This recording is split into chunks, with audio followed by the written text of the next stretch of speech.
Hola, bienvenidos a nueva tutoría. Recíbela y llévala también en tu dispositivo móvil o tableta. Recuerda, somos tutorías.co.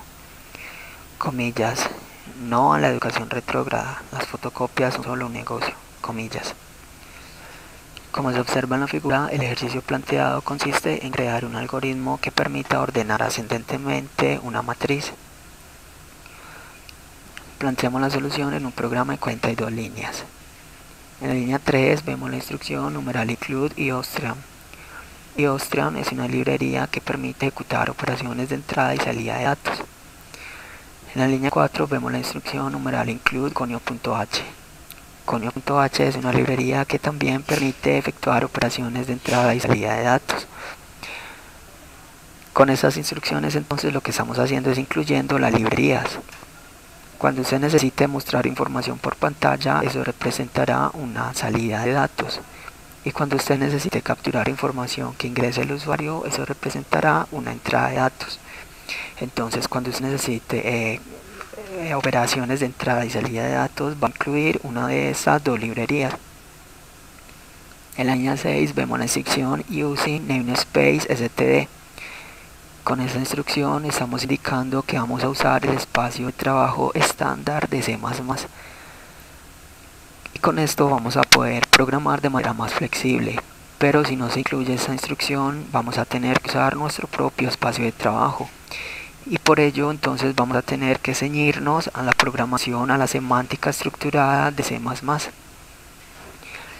Entre las líneas 8 y 42 vemos el main. El main es el método principal del programa. Recuerde que cuando un programa compila se incluyen las librerías, se mira el espacio de trabajo a usar y por último se busca el main, es decir, el inicio del programa. En la línea 10 vemos entonces cómo declaramos de tipo entero una variable n y se inicializa en 3. Como esta variable funcionará como constante, entonces se le antepone la palabra const. Recuerde que las variables de tipo entero solamente almacenarán datos numéricos enteros y no decimales. En la línea 11 vemos cómo declaramos de tipo entero una matriz llamada A de orden n por n. Como n vale 3, entonces la matriz será de orden 3 por 3, es decir, 3 filas, 3 columnas. Esta matriz se inicializa con 9 valores. Recuerda que una matriz o un vector son estructuras de datos estáticas. Esto quiere decir que entonces se va a separar espacio de memoria RAM para la ejecución del programa. Es decir, aquí estamos reservando espacio de memoria. En la línea 12 declaramos también un vector de tipo entero y de tamaño 9. En la línea 13 declaramos tres variables de tipo entero, la variable auxiliar, la variable i y la variable c. Esta última se inicializa en 0. En la línea 14 declaramos de tipo booleano una variable llamada band y se inicializa en falso. Recuerde que las variables de tipo booleano solamente recibirán datos de verdad o falso. Básicamente la lógica del programa es, como ordenar una matriz es engorroso, entonces vamos a pasar los datos de la matriz al vector. Luego ordenamos el vector por el método ordenamiento burbuja y después lo que hacemos es pasar los datos del vector ordenados a la matriz y de esta manera entonces la matriz quedará con los datos ordenados ascendentemente. Para eso entonces vamos a pasar los datos de la matriz al vector. Recuerde que una matriz se recorre usando estructuras repetitivas. Por eso entre las líneas 16 y 21 vemos una estructura repetitiva. Recuerde que las estructuras repetitivas permiten ejecutar un conjunto de instrucciones repetidamente, aprovechando así la velocidad de procesamiento de datos de un computador. En este caso, línea 16, vemos un ciclo for cuya variable controladora la i y va a tomar valores desde 0 hasta n-1, es decir, i menor a n. Y la i se va a incrementar de uno en uno, es decir, i más más. Recuerde que la instrucción i más más es similar a decir que ahí le asigna i más 1. Dentro de este ciclo vemos el otro ciclo, es decir, un ciclo anidado. En este caso la variable controladora la j y va a tomar valores entre 0 hasta n-1, es decir, j menor a n y j más más se va a incrementar de uno en uno. Observe cómo en este ciclo interno la variable j es declarada dentro del mismo ciclo. Esto es una técnica muy usada, ya que suele olvidarse declarar variables controladoras de los ciclos en los encabezados o iniciando los programas. Es conveniente entonces hacerlo dentro del mismo ciclo. Ahora entonces en la línea 18 al vector Beck en la posición C le vamos a asignar lo que tiene la matriz A en la posición I, J. Y en la línea 19 a la variable C le asignamos E más 1, es decir, a la variable C la incrementamos. Observe entonces que esa variable C lo que hace es determinar en qué posición del vector vamos a almacenar el dato de la matriz. Ahora entonces entre las líneas 22 y 33 lo que vamos a hacer es ordenar el vector. Lo vamos a ordenar por el método ordenamiento burbuja.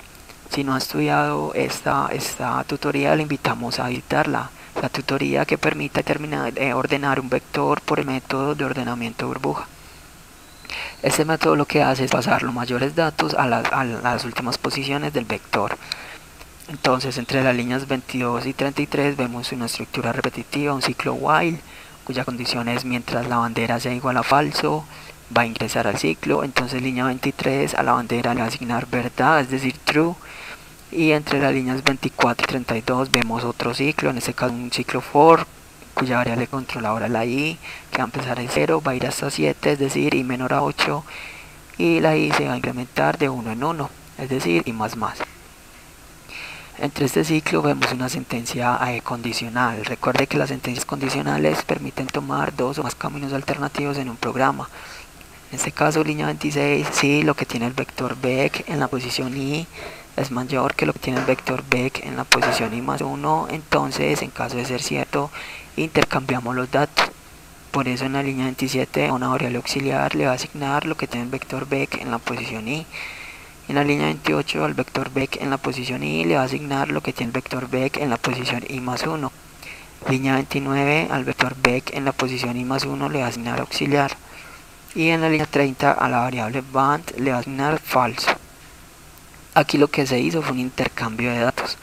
Recuerde que cuando usted tiene una estructura de datos, usted no puede sobreescribir sobre la misma estructura, pues los datos se perderán. Por eso es conveniente usar variables temporales o auxiliares.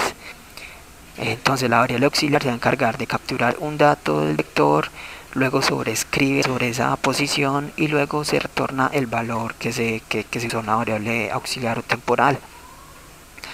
La variable band se le asigna el valor de falso porque puede darse el caso de que haya que nuevamente ordenar los datos.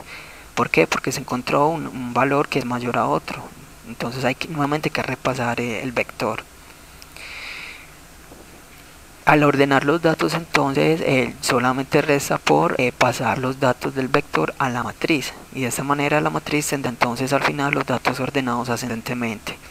Para eso entonces en la línea 34 a la variable c le asignamos 0, entre las líneas 35 y 40 vemos otra estructura repetitiva, un ciclo for cuya variable controladora la i va a tomar valores desde 0 hasta n-1, es decir, i menor a n, y la i se va a incrementar de 1 en 1.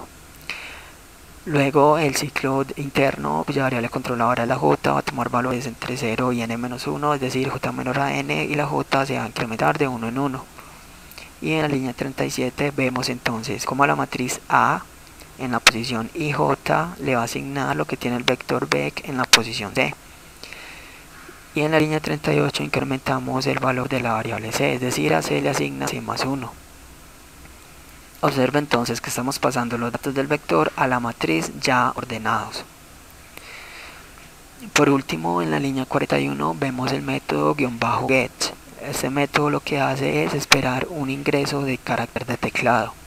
Esto quiere decir que cuando el programa compile y ejecute vamos a poder ver la salida de datos, es decir, la información, y luego presionaremos una tecla para cerrar la ventana de ejecución. Pero si no incluimos este método, lo que ocurre es que el programa compila bien, ejecuta normal, pero inmediatamente se cierra la ventana. Es decir, no vamos a poder visualizar la salida de la información. ¿Por qué? Porque no hay una espera de ingreso de teclado. Esta fue la tutoría del ejercicio, crear un algoritmo que permita ordenar ascendentemente una matriz.